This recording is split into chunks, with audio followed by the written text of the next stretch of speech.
Fais-en moins. C'est le titre de mon message d'aujourd'hui, Fais-en moins. Alors, ça va faire, je pense que ça fait rire ma femme,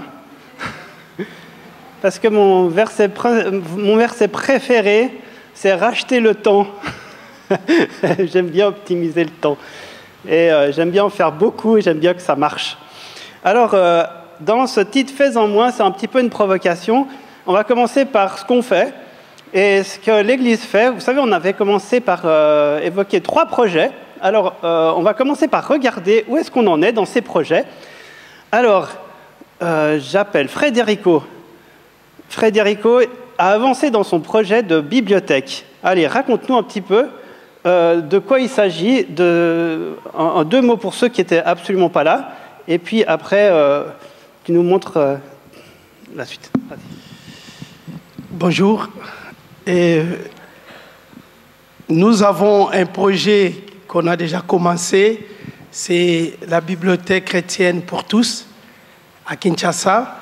Et nous avons déjà commencé à récolter, en fait, à passer chez les habitants. Il y a beaucoup de gens qui appellent et on récolte déjà des livres. On peut en avoir plus de 1000 livres déjà qu'on a reçus. Voilà. Ouais. Alors là, vous avez une diaporama avec une voiture pleine. Alors ça, c'était juste hier. Il faut juste préciser que la voiture était pleine derrière et puis aussi sur toutes les banquettes.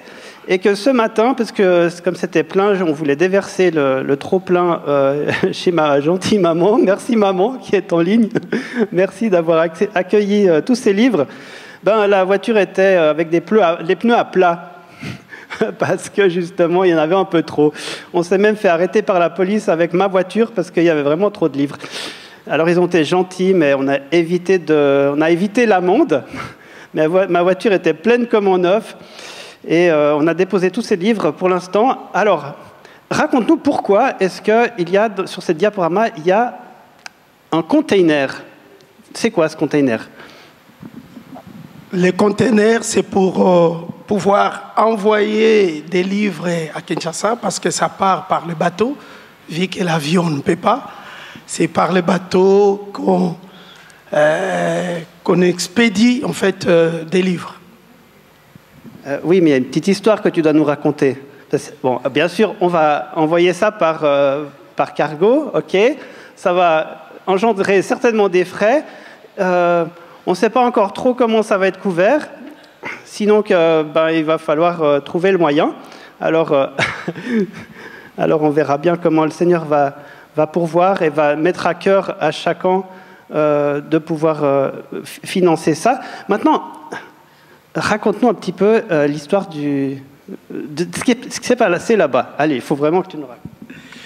Voilà, c'est vrai, il y a les conteneurs là parce que notre ami pasteur Marco, qui collabore avec nous à Kinshasa, et il a un voisin, en fait, c'était semaine passée, donc il a un voisin qui est alcoolo, qui n'est pas chrétien, mais qui a eu un rêve, en fait, et il avait peur, en fait, de le dire, vu qu'il se voyait sale, pécheur, mais il est quand même allé voir le pasteur Marco pour lui dire, pasteur, j'ai eu un rêve, mais j'ai peur de te le dire.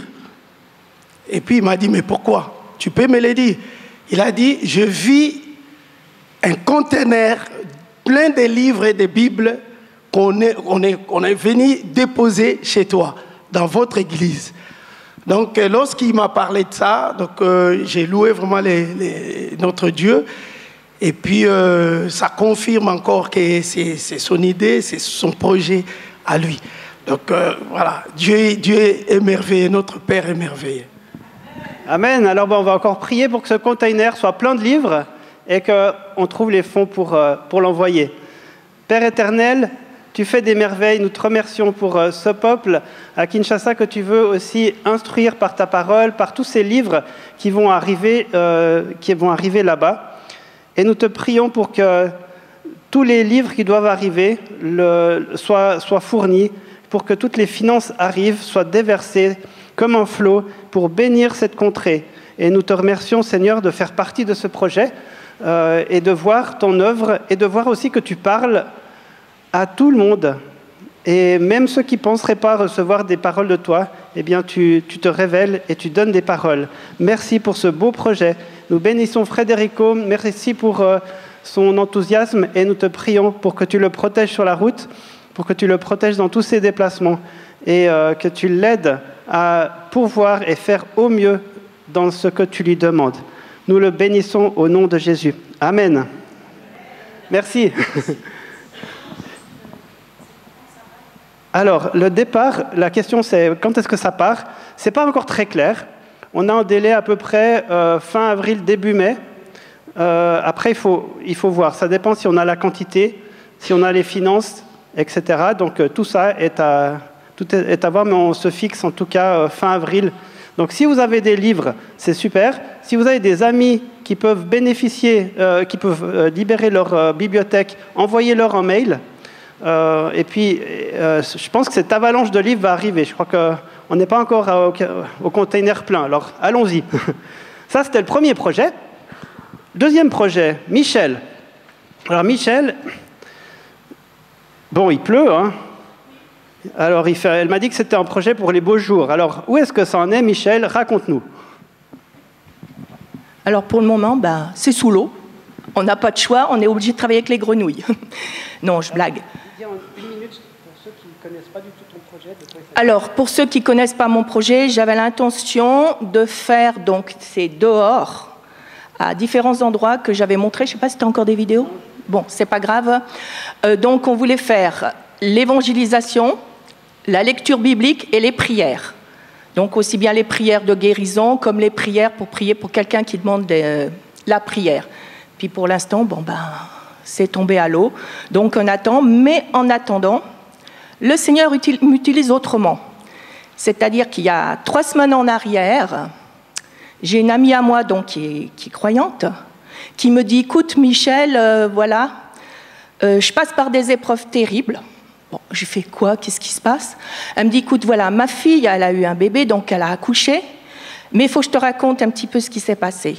Quand elle était enceinte, les médecins ont découvert que son enfant avait quelque chose de très grave et ils voulaient qu'elle avorte.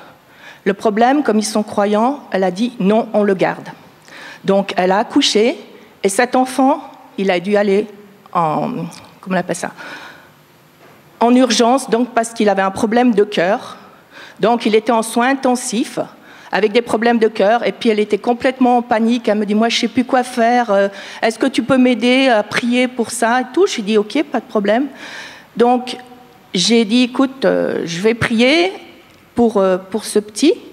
Donc, c'est ce que j'ai fait, j'ai prié. Et quand j'ai commencé à prier, il y a le Seigneur qui me dit, chasse l'esprit de mort. J'ai dit, ok. Donc, en priant, j'ai chassé cet esprit de mort. J'ai déclaré la vie sur ce petit bébé. Et j'ai déclaré comme quoi il sortirait de cet hôpital et qu'il serait guéri. Donc, la semaine suivante, j'ai demandé des nouvelles à la maman. Elle m'a dit, écoute, il a quitté les soins intensifs, mais il est encore sous surveillance parce qu'il a encore des problèmes, ceci, cela. J'ai dit, ok, je ne lâche pas prise, je continue à prier pour lui, mais je te promets, il va sortir de l'hôpital. Et là, vendredi, miracle, il est sorti de l'hôpital et il n'a plus rien. Donc vraiment, le Seigneur répond aux prières. Vraiment, là, ça a été vraiment très puissant. Et puis là, j'ai encore samedi. Donc, je fais les courses toujours sur France. Et là, il y a quelqu'un que je connais un petit peu comme ça, vient vers moi, puis il me fait, il est serbe, hein, si jamais. Il me dit, Madame, je sais que tu pries. Est-ce que tu pourrais prier pour moi, s'il te plaît, parce que je traverse des épreuves terribles? Je lui fais, oui, d'accord, pas de problème. Et il me dit, écoute, ma femme, elle est repartie au pays. Moi, je me retrouve ici seule avec ma petite de 5 ans. Et pour moi, c'est très difficile parce qu'il n'y a qu'un seul salaire et je n'arrive pas à tourner et je suis vraiment en stress. Et j'ai vraiment besoin que tu pries pour moi. J'ai dit OK. Donc, j'ai prié pour lui. J'ai demandé au Seigneur qu'il lui donne la paix, qu'il pourvoie à ses besoins à lui et à sa petite.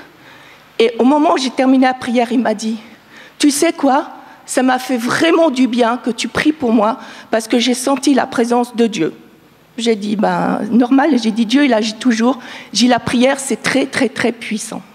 Donc, voilà comment Dieu m'utilise en ce moment. Même s'il pleut, je travaille autrement. Merci. Et puis, c'est pas tout. En fait, tu nous fais un petit peu participer. Raconte-nous un tout petit peu, en 30 secondes, ce groupe WhatsApp qui continue. Alors, le groupe WhatsApp, donc, quand j'ai des demandes de prière, je fais travailler le groupe WhatsApp. Donc, j'ai un groupe de prière dont Gilles en fait partie. Et à chaque fois que j'ai des demandes de prière, ben, je les contacte et puis je leur demande, voilà ce qui se passe. Et automatiquement, eux, ils m'envoient les mains jointes pour dire qu'ils prient pour moi. Donc, à chaque fois, je suis épaulée dans la prière. Je ne suis jamais seule. J'ai toujours ce groupe de prière qui m'aide à surmonter ou à passer tout ce que je dois passer, quoi. Voilà. Ouais, merci beaucoup. C'est un groupe qui a commencé il y a quand même quelques années, c'était avant le Covid, et qui fonctionne extrêmement bien. Moi, je recommande à tout le monde de faire ça, d'avoir entre vous, par groupe d'affinité, des groupes de prière. Vous envoyez vos nouvelles si vous avez besoin. Celui qui prie, il met le petit sigle avec les mains jointes. Si tu ne pries pas, tu ne mets pas. Donc, on ne triche pas. Hein. Et du coup, on sait si le problème est couvert par la prière ou non. Et à chaque fois, c'est vrai que c'est très important de se savoir soutenu, mais c'est aussi beau de voir les résultats. Et moi, quand j'ai un truc, une embûche, une personne à voir, un souci à régler, assez précis, je fais un message, et puis voilà, Marie-France me fait le petit signe, je prie, et puis ensuite, il y a, je ne sais pas, Marie-Claude qui met une prière, et puis après, voilà, et ensuite, on sait que c'est couvert, et ça nous permet vraiment de passer très très bien des étapes. Donc c'est vraiment quelque chose que je recommande. Alors bravo pour l'initiative. Hein, je crois qu'il faut qu'on multiplie ça dans notre Église. Merci. Pour le troisième projet, c'est le projet d'Adèle, d'aide à une famille de missionnaires, plus précisément les enfants de missionnaires. Alors, la semaine passée, elle a fait des pizzas qu'elle a vendues avec ses copines. Juste à la sortie de l'église, elle a récolté 153 francs. Donc, merci à vous. Et en tout, ça fait 635 et des poussières. Puis elle vient de me dire, écoute, il y a encore une personne qui m'a donné 10 francs. Alors, elle est très contente. Merci, donc ça fait 640 et quelques francs pour l'instant. Voilà, elle a 10 ans et elle fait des beaux projets. Et moi, je me réjouis de pouvoir encourager tous les projets que nous avons, que le Seigneur nous met à cœur, pour qu'on puisse les mettre en œuvre. On est une belle équipe, on peut se soutenir, on peut s'envoyer des tuyaux. Et comme l'Église, c'est immense, eh bien, on a toujours des personnes pour les bonnes situations. Ça, c'était ce que je voulais vous aborder pour entrer en matière dans le « fais-en moins ». Fais-en moins. Alors, bien sûr, quand vous voyez ça, vous pouvez dire, mais en fait, on peut en faire tellement. Alors, on a parlé d'une bibliothèque pour Kinshasa, on est quand même à Genève, on a parlé de projets missionnaires, on a parlé de parler dans la rue, d'évangélisme dans la rue, etc., etc. On peut en faire, mais tellement, tellement, tellement, à s'en épuiser, à plus savoir où donner de la tête. Et pour finir, on fait quand même que des choses bien, mais elle est où ta place? Et je pense qu'on vit dans une ère qui est très intéressante, c'est l'ère de YouTube. Et l'ère de YouTube, eh bien, nous permet de voir ce qu'on n'aurait jamais vu si YouTube n'existait pas. À savoir qu'on peut voir dans les églises autres, on peut recevoir des messages, bien sûr, c'est très bien, mais on peut aussi voir des choses qui se passent ailleurs et se dire « c'est pas possible, pourquoi est-ce qu'on ne les vit pas ici ?» Et ça, c'est quelque chose je trouve que c'est assez fascinant, c'est qu'on est dans une ère où justement, on voit les miracles. On n'en entend pas seulement parler, on les voit. Et si vous regardez, alors moi j'ai fait un petit florilège dans la dia qui suit, c'est un petit peu ceux qui pour moi sont des héros que j'aime regarder. Alors, je les ai trouvés sur YouTube, hein, je les ai pas, certains, il y en a que j'ai rencontrés en vrai, mais il y en a qui vivent encore, puis il y en a qui sont seulement sur YouTube. Par exemple, regardez, Frère Branham. Alors, il est décédé en 65. C'est un homme aux USA. Incroyable. Vous voyez, une foule de gens, et lui, il arrive et il dit, vous avez un problème au bras gauche, etc. Est-ce que vous croyez que Jésus peut vous sauver? Et puis, il prie simplement et la personne est guérie. Et il enchaîne les personnes, il enchaîne, et c'était quelque chose qui ramenait une foule incroyable. Dans les années 50, 60, il prêchait de manière extrêmement prophétique. Si vous tapez sur YouTube Branham, ou Frère Branham, ou Marion, c'est très intéressant de voir fonctionner. Et moi, quand je vois ça, je me dis, et puis moi, je vais faire comment ? Hein, j'essaie de me mettre à sa place. Et si je reçois une parole, comment j'ose ? Comment ça va se passer ? Alors ça, celui-là, je l'aime bien. Et une autre, c'est une femme que vous avez peut-être déjà vue ou entendue, Kathryn Kuhlman. C'est aussi une héroïne de la foi. Une personne, et j'aime ce qu'elle dit, en fait. Sa proximité avec l'Esprit Saint fait qu'en fait, elle dit « Je m'en fiche complètement de ce qui se passe dans la salle. L'important, c'est que je ne perde pas le fil avec le Saint-Esprit. Et puis que les gens tombent et tout ça, ce n'est pas mon affaire. » Et moi, ça m'apporte beaucoup parce que j'essaie souvent, quand je vais prêcher, je suis quand même un petit peu anxieux et je me demande si je vais bien parler, si mes notes sont prêtes, si mon diaporama est prêt, etc. Et cet enseignement-là, je le trouve phénoménal. Puis il y a aussi une autre personne que j'aime bien, c'est le suivant. Et ça, c'était justement Michel qui m'a dit « Regarde Torben Zondergaard ». Il a fait la dernière réforme. Et c'est vraiment... c'est une personne qui va dans la rue et qui prie pour les malades. Et les malades guérissent. Vous avez déjà vu ça ? Ben maintenant, on a vu, oui. Mais moi, j'ai vécu pendant 44 ans. Maintenant, j'en ai 47. Sans voir ça. Alors, je crois que Dieu peut guérir. J'ai vu un miracle ou deux, on va dire 3 miracles effectifs chez des gens que je connais. Mais voir ça, des gens qui mettent les mains sur une personne dehors et qui prient, et la guérison vient. Mais ça, je n'avais jamais vu. Je me dis, mais c'est bon, c'est pas possible. Pourquoi est-ce qu'on ne fait pas ça, nous ? Alors, c'est vexant, parce que j'ai vécu 44 ans sans avoir vu ça. Et puis, depuis 18 ans, j'essaie de faire de l'évangélisation, mais je me dis, mais attends, si j'avais su un petit peu plus vite, ce serait peut-être bien. Bon, ben maintenant, ça fait un petit bouleversement, parce que je dois m'adapter à cette idée que si lui, il le fait, moi, je dois le faire aussi, je peux le faire. D'ailleurs, bibliquement, ça tient la route en plus. Il n'y a rien bibliquement qui me dit, écoute, laisse faire ça aux autres. Vous avez vu un verset qui dit, laissez faire le travail aux autres, parce que votre part, c'est d'être assis sur une chaise, dans un banc, sur un banc à une église, chanter, puis après donner votre dîme, et puis partir. En fait, il n'y a pas de verset qui parle de ça. Alors moi, ça me met au défi de voir des gens, concrètement, qui vont dans la rue, qui font des choses, d'autant plus que je n'aime pas du tout aborder les gens, de prime abord. Tout le reste va très bien, mais le premier contact, alors ça, je trouve ça phénoménal. Puis en quatrième, c'est David Terry. Bon, ça, c'est aussi Michel qui m'a dit, regarde David Terry.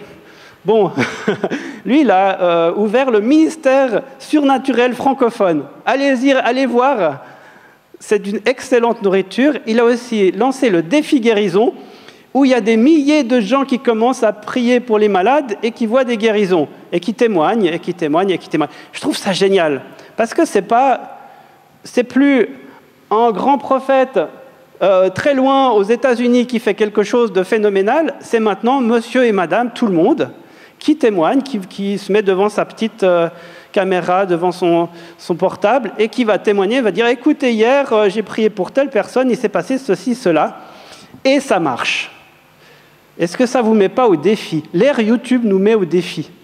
Parce que, en fait, la Bible, mise en pratique, ce n'est pas seulement de la théorie, ça fonctionne. Alors, ma question, c'est, si tu ne le fais pas, pourquoi tu ne le fais pas ?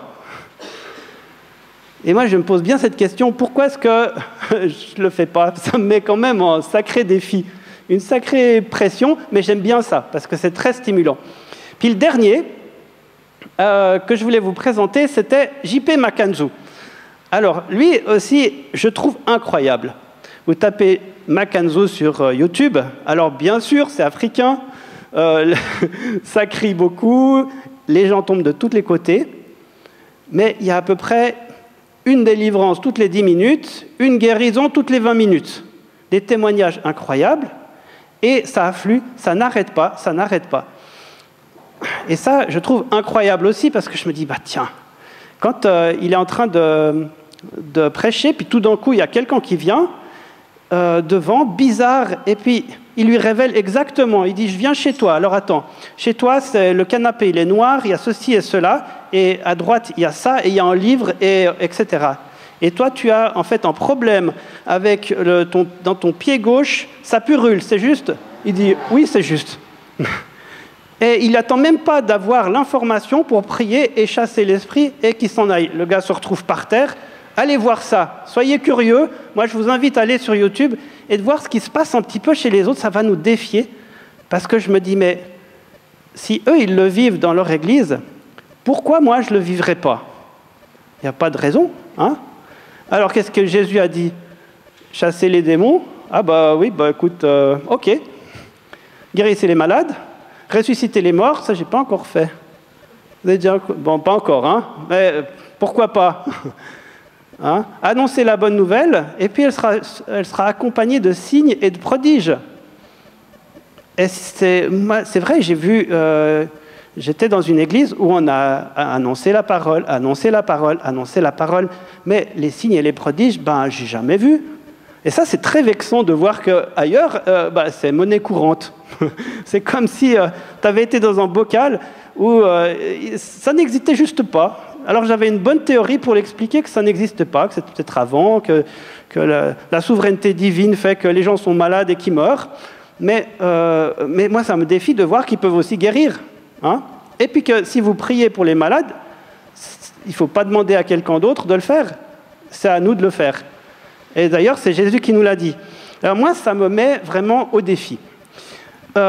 Donc, Makanzu, j'aime bien.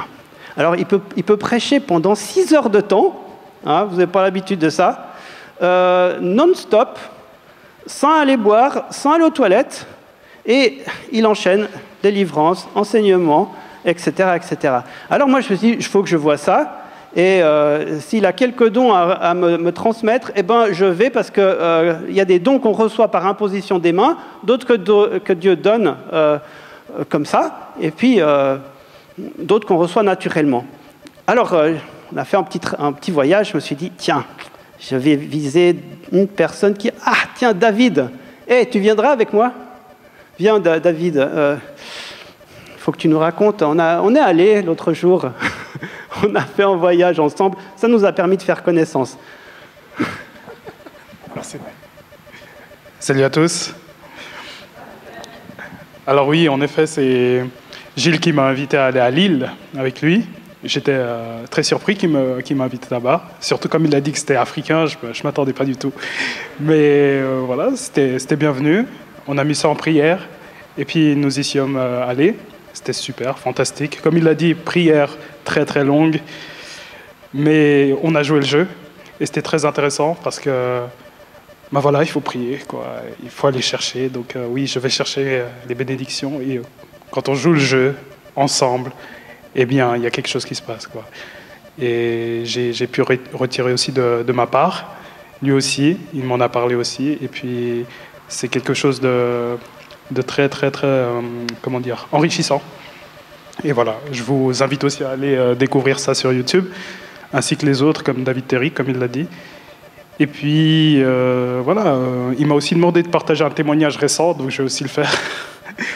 Ben, récemment, comme je vous l'avais annoncé aussi, j'ai décroché un nouveau job. Merci Seigneur. Et voilà, tout se passe à merveille. Mais il y a quand même des défis spirituels, toujours, comme partout, et il faut toujours rester éveillé. Et la chose que le Seigneur m'a apprise, et que j'aimerais vous partager aussi, c'est que parfois il arrive des choses qu'on ne souhaiterait pas avoir, mais le Seigneur veut que nous lui rendions grâce du fait qu'il est toujours avec nous, même dans les épreuves. Donc, vous pouvez être dans la fosse avec Daniel, comme Daniel, mais le simple fait de rendre grâce à Dieu qu'il est là avec vous, eh bien déjà, ça aide. Ça aide à la délivrance. Et c'est ce qui m'a appris. Au lieu de me plaindre, de tout le temps revoir les mêmes situations, ben non, aujourd'hui, je rends grâce. C'est lui mon plus grand partage. Voilà. Merci.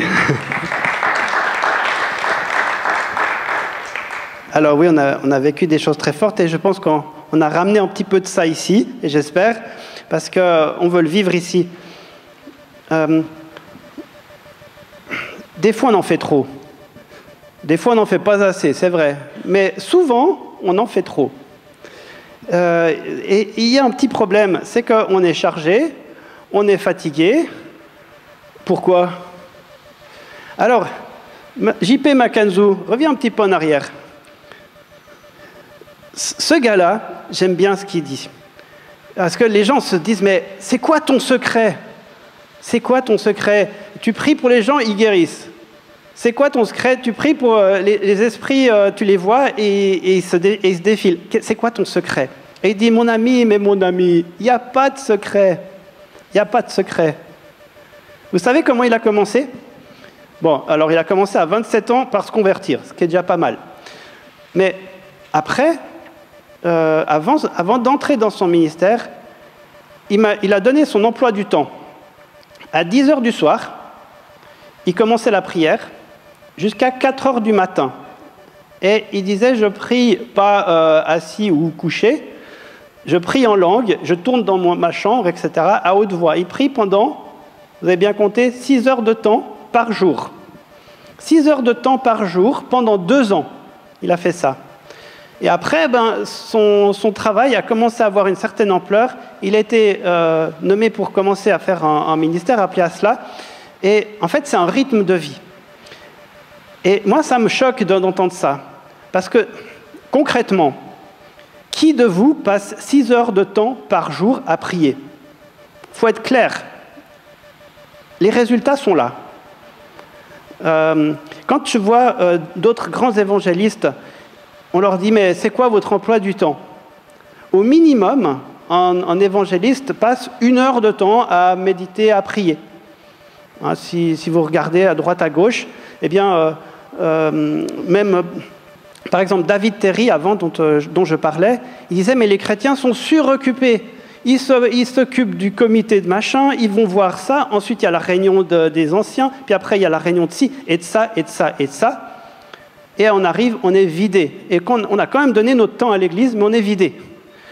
Et le conseil de David Terry, c'était dégager du temps pour rien, justement. Parce qu'il faut qu'on ait ce temps de contact, de prière, et c'est là qu'on va pouvoir recevoir de celui qui a tout en suffisance, tout infiniment, et qui va suffisamment nous nourrir pour qu'ensuite, après, on soit prêt pour donner ce qu'il faut aux autres.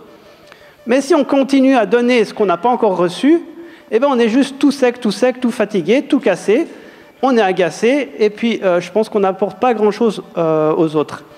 Et ça, c'est en fait une clé que tous ces grands hommes de foi que j'ai cités avant donnent, en fait. Et je me demande, mais pourquoi est-ce qu'on fait qu'1 heure de prière à la réunion de prière? C'est quand même assez clair. Jésus était choqué quand ses disciples ne priaient qu'1 heure. Alors je me dis, mais je crois que je dois avoir un problème. C'est qu'il y a eu l'exemple que m'ont montré mes parents, mes grands-parents, mes arrière-grands-parents, mon milieu religieux, etc. Il y a des normes qu'on s'est instaurées, mais qui en fait ne correspondent pas du tout à ce que Jésus, lui, donne comme norme. Et ça, je propose qu'on réfléchisse sur ce sur quoi on est en train d'appuyer nos réflexes de tous les jours pour se dire, écoute, c'est OK. Parce qu'en fait, c'est pas OK. Il y a peut-être quelque chose... Moi, je vous parle de ça parce que ça me préoccupe. Je me dis, ma façon de réfléchir, de prier, de vivre ma foi, elle est pas au niveau que Jésus demande. Et il y a une autre possibilité de vivre sa foi. Et je vois autant de personnes chrétiennes et qui ont été dans mon entourage, qui sont accablées, qui sont déprimées, qui sont dépressifs, qui ont lutté, par exemple, toute leur vie contre des dépressions. Et je me dis, mais attends, quel exemple ils ont reçu?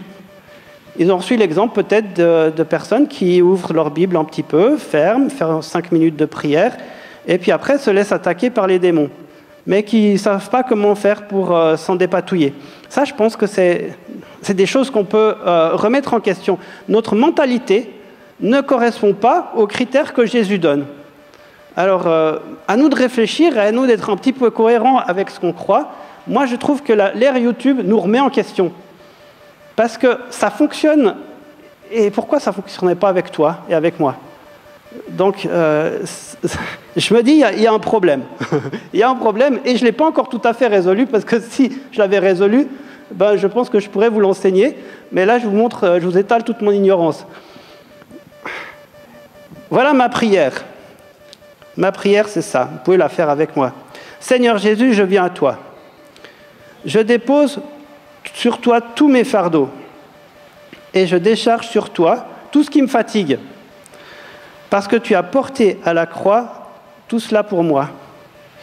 Tu as porté tous mes péchés, tu as porté même toutes mes maladies. Alors je te laisse aussi mes fardeaux, je te laisse mes fatigues. Et je ne veux plus les reprendre. Je ne veux plus être un gars fatigué, agaçant, agacé. Je chasse l'épuisement, je refuse le surmenage, je refuse d'être abattu, je refuse d'être anxieux et je refuse d'avoir peur du lendemain. J'accepte ton joug car il est léger. Et je veux écouter ta voix. Et je veux bien entendre ta voix.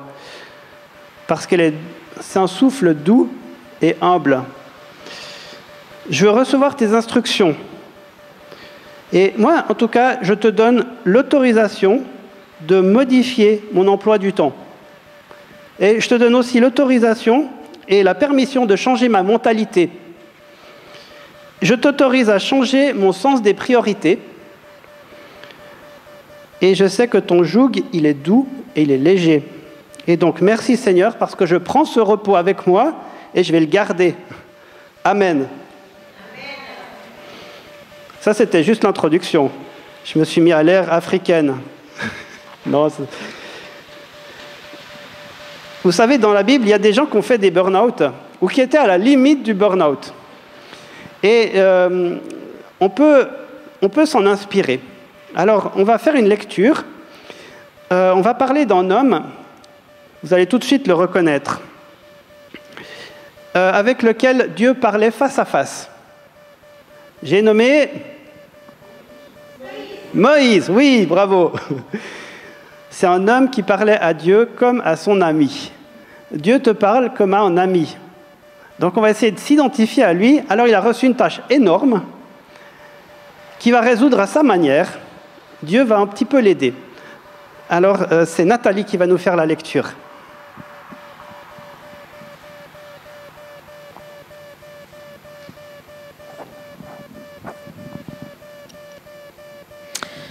Jéthro, sacrificateur de Madian, beau-père de Moïse, apprit tout ce que Dieu avait fait en faveur de Moïse et d'Israël, son peuple. Il apprit que l'Éternel avait fait sortir Israël d'Égypte.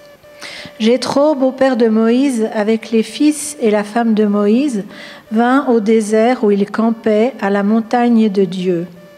Le lendemain, Moïse s'assit pour juger le peuple, et le peuple se tint devant lui depuis le matin jusqu'au soir. Le beau-père de Moïse vit tout ce qu'il faisait pour le peuple, et il dit : « Que fais-tu là avec ce peuple ? Pourquoi sièges-tu seul, et tout le peuple se tient-il devant toi depuis le matin jusqu'au soir ?» Moïse répondit à son beau-père : « C'est que le peuple vient à moi pour consulter Dieu. Quand ils ont quelque affaire, ils viennent à moi, je prononce entre eux et je fais connaître les ordonnances de Dieu et ses lois. » Le beau-père de Moïse lui dit : « Ce que tu fais n'est pas bien. Tu t'épuiseras toi-même et tu épuiseras ce peuple qui est avec toi, car la chose est au-dessus de tes forces. Tu ne pourras pas y suffire seul. Maintenant, écoute ma voix. Je vais te donner un conseil et que Dieu soit avec toi. Sois l'interprète du peuple auprès de Dieu et porte les affaires devant Dieu. Enseigne-leur les ordonnances et les lois et fais-leur connaître le chemin qu'ils doivent suivre et ce qu'ils doivent faire. Choisis parmi tout le peuple des hommes capables, craignant Dieu, des hommes intègres, ennemis de la cupidité. Établis-les sur eux comme chefs de 1000, chefs de 100, chefs de 50 et chefs de 10. Qu'ils jugent le peuple en tout temps, qu'ils portent devant toi toutes les affaires importantes et qu'ils prononcent eux-mêmes sur les petites causes. Allège ta charge et qu'il la porte avec toi. Si tu fais cela et que Dieu te donne des ordres, tu pourras y suffire. Et tout ce peuple parviendra heureusement à sa destination. » Moïse écouta la voix de son beau-père et fit tout ce qu'il avait dit. Moïse choisit des hommes capables parmi tout Israël et il les établit chefs du peuple, chefs de 1000, chefs de 100, chefs de 50 et chefs de 10. Il jugeait le peuple en tout temps, il portait devant Moïse les affaires difficiles et ils prononçaient eux-mêmes sur toutes les petites causes. Moïse laissa partir son beau-père et Jéthro s'en alla dans son pays. Merci.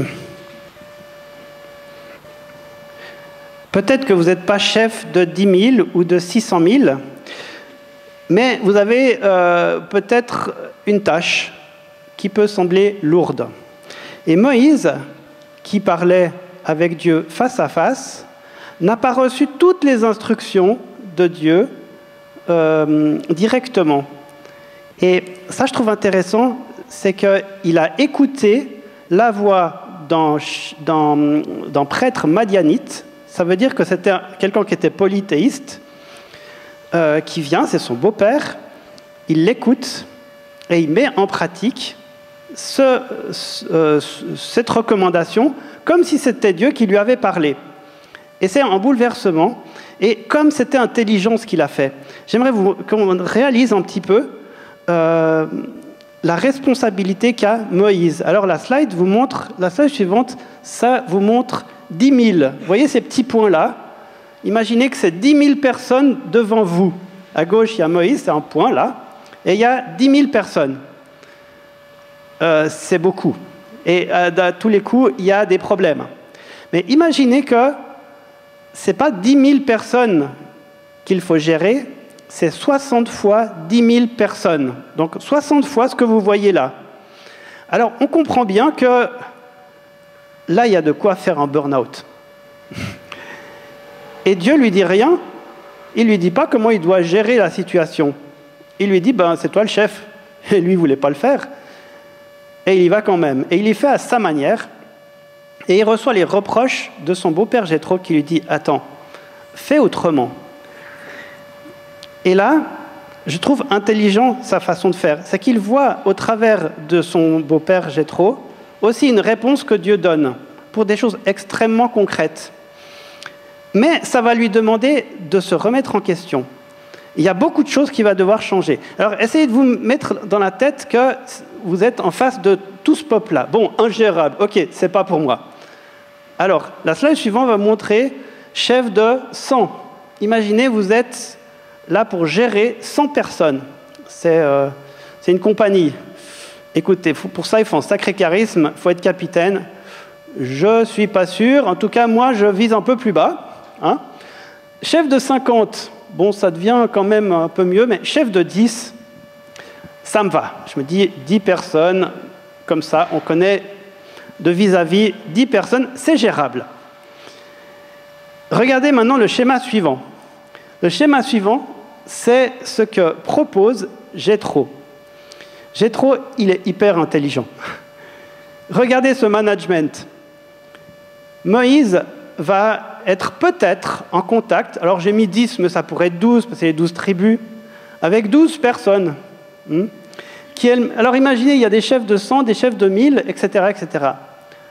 Ce système-là, il est formidable. Alors imaginez que vous êtes chef de 1000. Vous êtes en face de 10 personnes qui eux-mêmes gèrent 2 autres, chacune qui sont avec 2 chefs de 50. Vous voyez, ça fait un trio. Là, on peut discuter des cas vraiment costauds. Et puis, à droite, il y a des chefs de 10. Alors, les chefs de 50 vont gérer 5 chefs de 10. C'est tout à fait gérable. Ça veut dire que, en fait, chacun va porter une certaine charge de responsabilité qu'il va déléguer quand il y a un problème plus majeur, on va dire. Et en fait, tout le monde a à peu près un contact étroit entre 5 et 10 personnes, pas plus. Et c'est couvert. Ça, je trouve que c'est hyper intelligent. pour gérer 600 000 hommes, sans compter tout le reste. Alors bon, ce n'est pas tout à fait le chiffre, mais disons que pour gérer du trop, la délégation, c'est quelque chose qui est incroyablement efficace. Mais pour ça, Moïse doit accepter certaines conditions. Et ça, je pense qu'on peut aussi se mettre dans le cas de Moïse, mais on peut se mettre dans le cas de celui qui reçoit une consigne de Moïse ou de Jésus. Alors, qu'est-ce que fait Moïse? La slide suivante nous montre qu'est-ce qu'il doit accepter. Eh bien, il va accepter d'abord qu'il est limité. Il accepte ses limites. Il ne va pas dire « Ouais, mais moi, je vais gérer tout seul. Ah, c'est Dieu qui m'a appelé, je suis le chef. » Et il s'effondre. Ah non, il accepte ses limites et il va faire d'autres choses. Il doit accepter de travailler en équipe. Ça veut dire qu'il y a des gens qui vont lui demander des comptes. Il accepte, mais travailler en équipe, ça veut dire aussi qu'on est d'accord de faire confiance à l'autre. Et ça veut dire qu'on va déléguer quelque chose et qu'on va le lâcher. Et que même si ça ne marche pas, on a laissé la chose à l'autre et on ne le reprend pas. Et ça, c'est très très dur pour un leader, de dire « Non, non, non, c'est ma mission, le Seigneur m'a mis là. Je ne peux pas laisser ce genou sans expérience. » Non, mais attendez, vous avez déjà vu les vieux missionnaires comme ils ont de la peine à lâcher? Mais c'est normal, c'est leur bébé, la mission qu'ils ont fait. Et nous, on a tellement de la peine quand on a quelque chose en appel de dire « Écoute, on va déléguer ça à une personne, ça à une autre personne et ça à une autre personne. » Parce que si l'autre ne fait pas bien, imaginez qu'il ne fasse pas comme nous. C'est scandaleux. Eh bien, Moïse, il a dû gérer ça. Et ça, c'est très important, cette idée qu'il va falloir faire confiance aux autres. Il va devoir les former, il va devoir les reprendre, et puis il est d'accord de se faire remplacer, et il est d'accord aussi qu'il perde quand même un petit peu d'autorité, parce que c'est plus seulement lui le boss, il y en a d'autres qui sont aussi chefs. Ça, pour un leader, c'est quelque chose qu'il faut accepter. Alors peut-être que vous ne sentez pas trop des Moïse, mais alors, imaginez que vous recevez une responsabilité. Eh bien, il faut être d'accord déjà de la recevoir et de la porter. Et puis, il faut être d'accord de travailler ensemble. Ah, mais moi, je fais tout seul, je fais à ma manière. Ah, non, non, tu as des comptes à rendre. On travaille en équipe cette fois. On ne peut plus faire chacun comme il veut, Eh bien, voilà, on ne fait pas tous comme on veut. C'est important, parce que si on veut que ça fonctionne, il va y avoir une ligne directrice, et puis il y a peut-être un homme préposé qui dirige, et on lui donne on lui accorde de se soumettre, même quand on n'est pas d'accord. Et ça, c'est quelque chose qui est très important. Et puis, on est d'accord d'apprendre, on est d'accord d'obéir aux ordres, et on est d'accord de servir le peuple. Bon, ça, il faut des gens déjà bien solides, mais en fait, nous, on est appelés à ça. Alors, Moïse, il a dû gérer des situations. Alors là, vous avez vu un Moïse quand même héroïque face à 600 000 personnes et qui va tout d'un coup se dire que peut-être que je dois gérer les choses autrement. Mais il le faisait à sa manière. Un moment plus tard, il était plus qu'épuisé. Il en avait plus que marre. Alors, on le retrouve dans Nombre 11, verset 14. Et en fait, il voit le peuple qui pleure parce qu'ils n'ont pas assez de viande. Vous vous rappelez de ce moment-là? Et là, il n'en peut plus. Mais il dit, alors, regardez ce qu'il va dire à Dieu. Et ça, je trouve que c'est intéressant parce que c'est un ami de Dieu. Et il ose lui dire les choses en face. Est-ce que tu dis les choses en face à Dieu, ton ami? Et voilà ce qu'il lui dit. Est-ce moi qui ai conçu ce peuple? Est-ce moi qui l'ai enfanté pour que tu me dises, porte-le sur ton sein comme le nourricier porte un enfant jusqu'au pays que tu as juré à ses pères de donner? Où prendrai-je la viande pour donner à tout ce peuple? Car il pleure auprès de moi en disant, donne-nous de la viande à manger. Je ne puis pas à moi seul porter tout ce peuple, car il est trop pesant. Et il va dire plutôt que de me traiter ainsi, tue-moi. Je te prie, si j'ai trouvé grâce à tes yeux et que je ne vois pas mon malheur. Vous imaginez où il en est? Et Dieu va lui répondre, il va lui dire, choisis 70 personnes, et puis je vais leur donner de ton onction. Donc et les gens vont commencer à prophétiser. Et Et ça, on voit que Moïse, là, il n'en peut vraiment plus. Et il crie à Dieu, il lui dit vraiment, on va dire, ces 4 vérités. Et j'aime voir cette honnêteté, parce que Dieu va lui donner une solution. Et cette solution, eh bien, c'est qu'il va mettre de son esprit sur 70 autres personnes et qui vont se mettre à prophétiser. Et on s'est précisé qu'à un moment donné, ils prophétisent, puis après, ils s'arrêtent de prophétiser.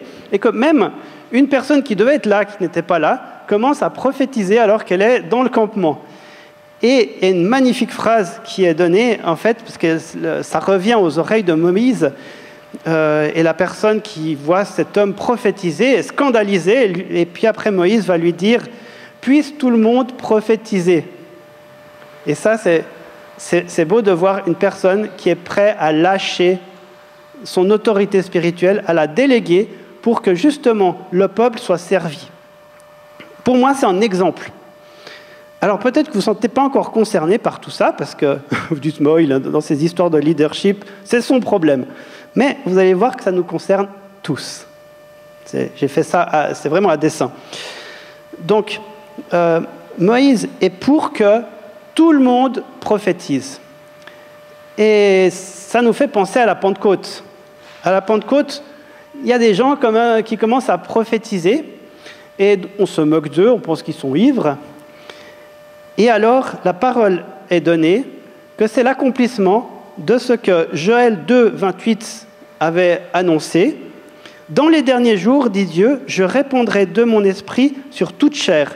Vos fils et vos filles prophétiseront, vos jeunes gens auront des visions et vos vieillards des songes. » Donc, nous sommes dans les derniers temps où Dieu nous parle face à face, et s'il ne nous parle pas face à face, c'est que c'est à nous de venir vers lui parce qu'il va nous parler face à face. Et que chacun, enfant, petit, âgé, expérimenté, inexpérimenté, est appelé à prophétiser, recevoir des songes, se laisser inspirer. On pourrait dire, Jésus, est-ce que lui, il a délégué des choses ? Est-ce que Moïse... Alors Moïse a délégué de son pouvoir, mais Jésus a-t-il vraiment délégué des choses ? Oui, Moïse, c'est un exemple. Jésus, c'est encore un meilleur exemple.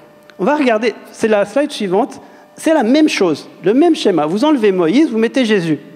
Vous enlevez les nouveaux responsables et vous mettez les disciples et vous mettez moi, hein, toi. Qu'est-ce qu'il fait ? Jésus va d'abord respecter ses propres limites. Vous avez vu qu'il a peut-être jeûné pendant 40 jours, c'est une sacrée limite, mais après il s'est arrêté. Donc il va quand même accepter ses propres limites.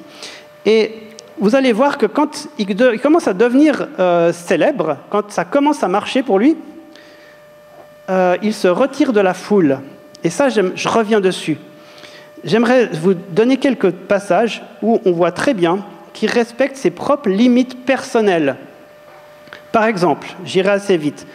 Marc 1,35. Vers le matin, pendant qu'il faisait encore très sombre, il se leva et sortit pour aller dans un lieu désert où il pria. Bon, ça a l'air pas très... On va dire, bon, c'est bien, tout le monde peut faire ça, se lever tôt le matin et prier. Mais en fait, il préparait sa journée parce qu'il savait qu'il devait être plein, il devait être au contact du Père, et c'est comme ça que ça allait fonctionner. Ou encore, Luc 6, 12. En ce temps-là, Jésus se rendit sur la montagne pour prier, et il passa toute la nuit à prier Dieu.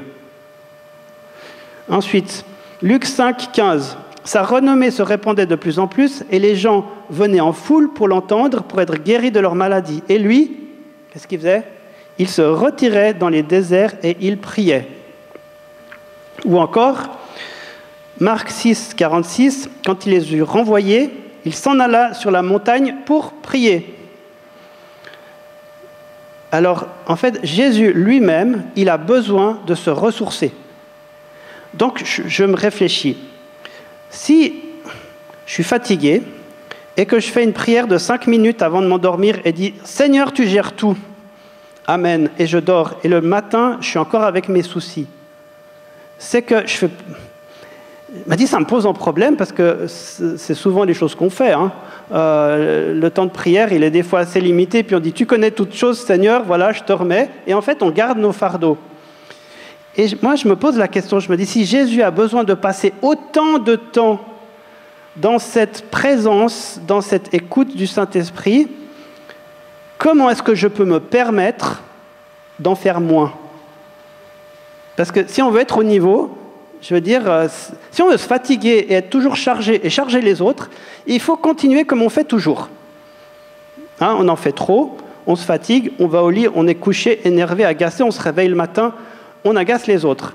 Mais je suis en train de me poser cette question et dire peut-être que je dois vraiment changer ma mentalité.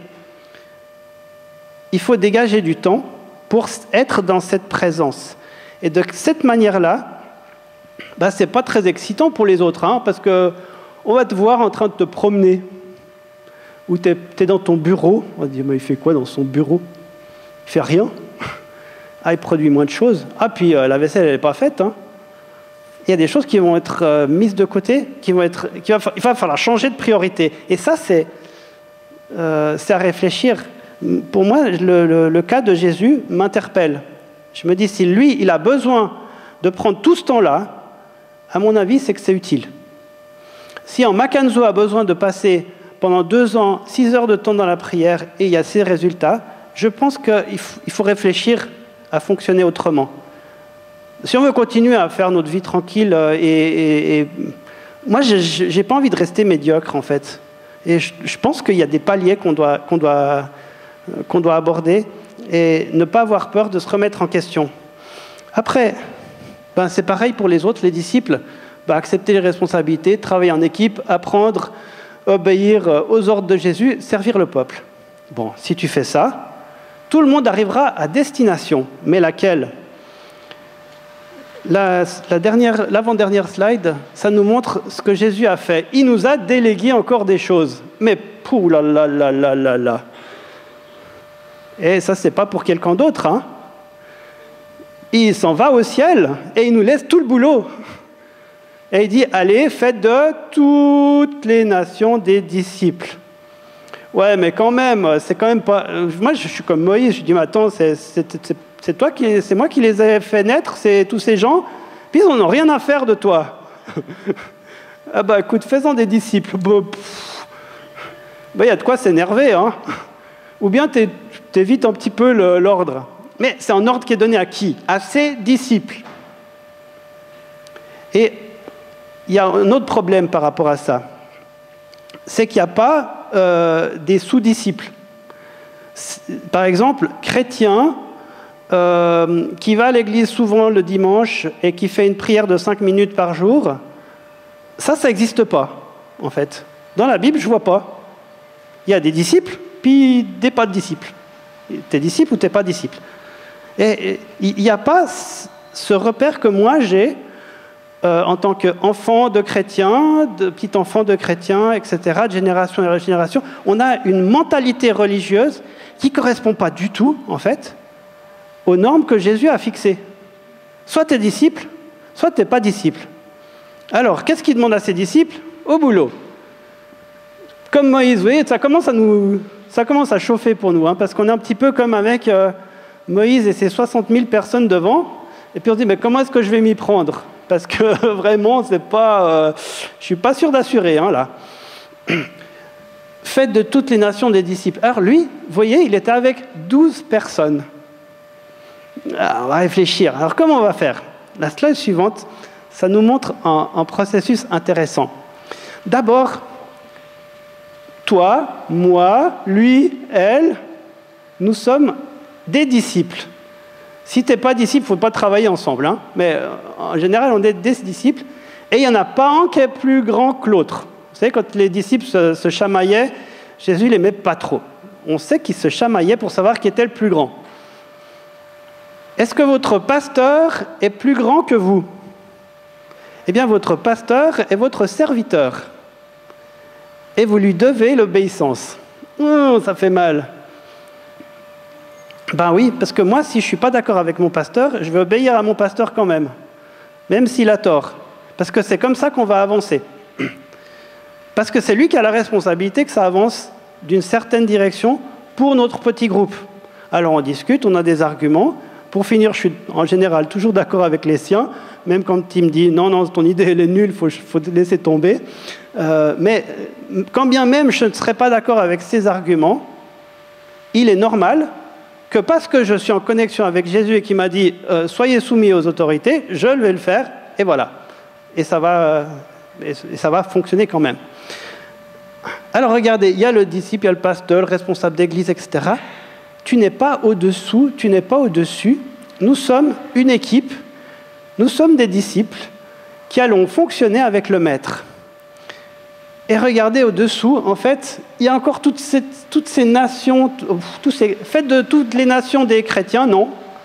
Des disciples, c'est encore pire, quoi. La responsabilité, c'est encore pire. La slide suivante nous montre un petit peu notre champ d'activité. À nous de connecter, comme nous sommes connectés à Dieu, à nous de connecter les gens qui sont autour de nous à lui. Mais quel fatras! Imaginez, on commence par où? Ton réseau de connaissances.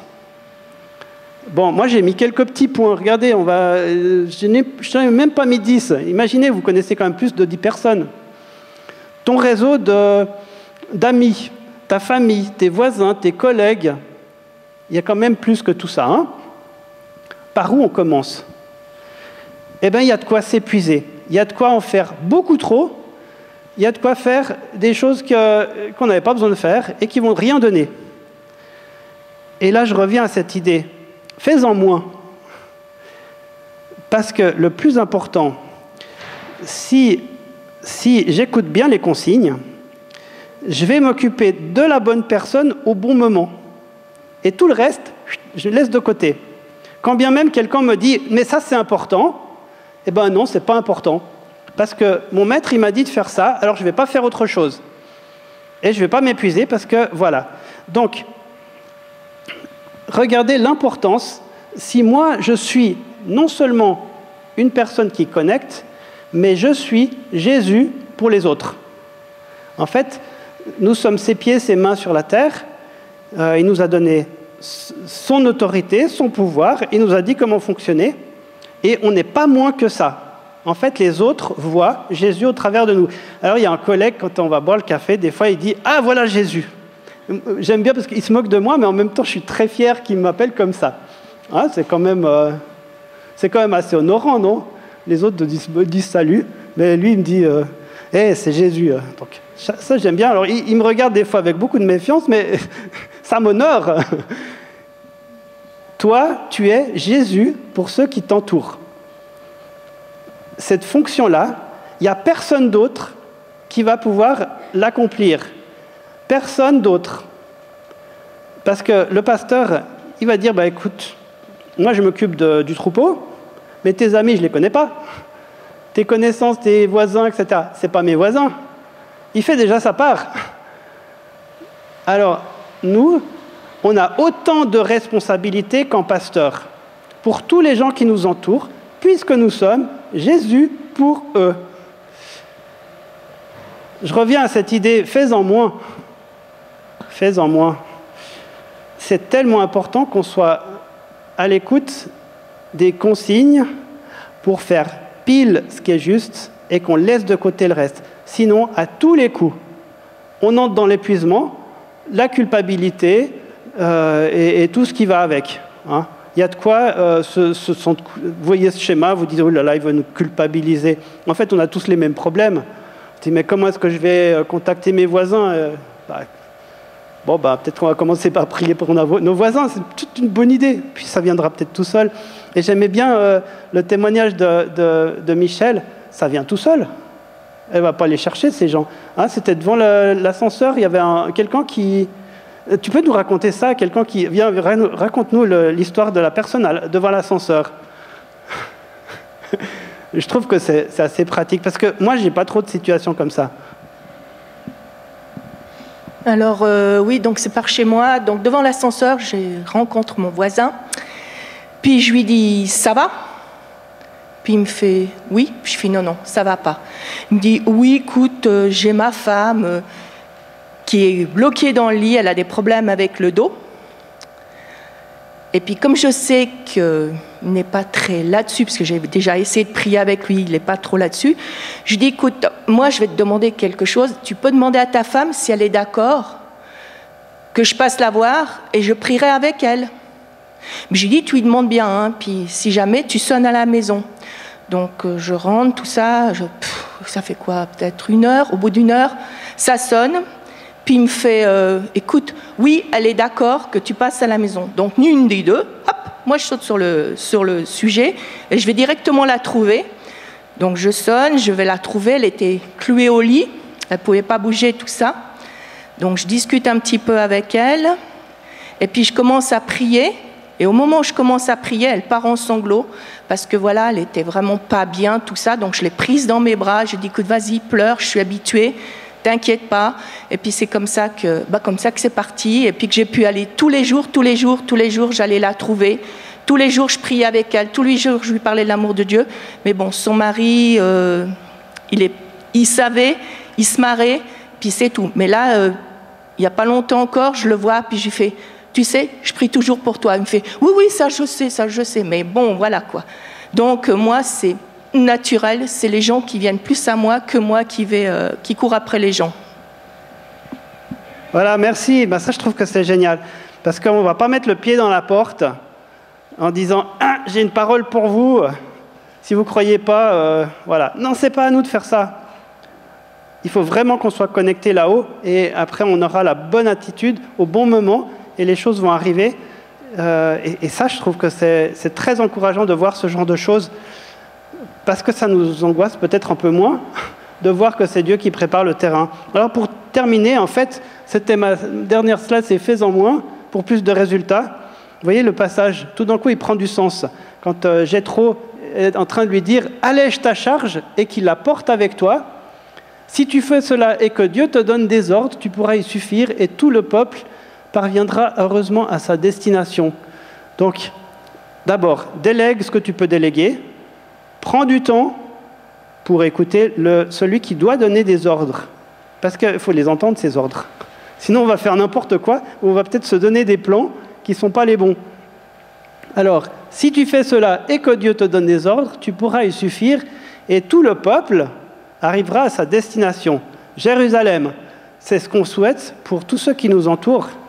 Et Dieu sait par où commencer. Voilà tous ces... Alors, je vous ai fait part un petit peu de mes questionnements. Là, c'était... actuellement, je suis en train de me poser la question. Je pense que je dois en faire moins, mais je ne sais pas trop comment. Alors, voilà, je termine par refaire cette prière. Eh bien, je viens à toi, Seigneur. Je dépose mes fardeaux. Je me décharge sur toi de tout ce qui me fatigue, parce que tu as tout porté à la croix. Tu as porté mes péchés, tu as porté mes maladies. Je te laisse mes fardeaux, je te laisse mes fatigues, et je ne veux plus les reprendre. Je refuse d'être surmené, je refuse d'être abattu, je refuse l'anxiété, la peur du lendemain, et j'accepte ton joug, j'accepte d'écouter ta voix, de recevoir tes instructions, et je t'autorise à modifier mon emploi du temps. Je te donne la permission de changer ma mentalité, je t'autorise à changer mon sens des priorités. Ton joug est doux et ton fardeau léger, et je te remercie, Seigneur, parce que tu me donnes le repos pour mon âme. Amen.